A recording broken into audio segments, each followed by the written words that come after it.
এসেছো, দেখো আমরা মায়ের কত সেবা করছি। হ্যাঁ হ্যাঁ হ্যাঁ, তোমরা সেবা করো, আমি তো বাস ফাইল দিতে এসেছিলাম। হ্যাঁ হ্যাঁ হ্যাঁ হ্যাঁ প্লিজ আমাকে মেরো না মা। তোমার কি কিছু চাই?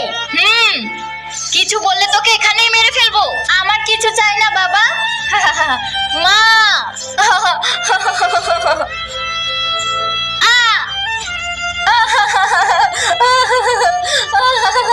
ছেড়ে দাও আমায়, ছেড়ে দাও। আজ তো তুই গেছিস বুড়ি, আজ তোকে কেউ বাঁচাতে পারবে না। মা আমি যাচ্ছি, এমনিতেও ওরা দুইজন তোমার খেয়াল রাখবে। আমার একটা জরুরি মিটিং আছে। রোহান বাবা দাঁড়া, এই নে, এটা খেয়ে নিস আর এটা পরে নিস। হ্যাঁ ঠিক আছে মা, আমি যাচ্ছি।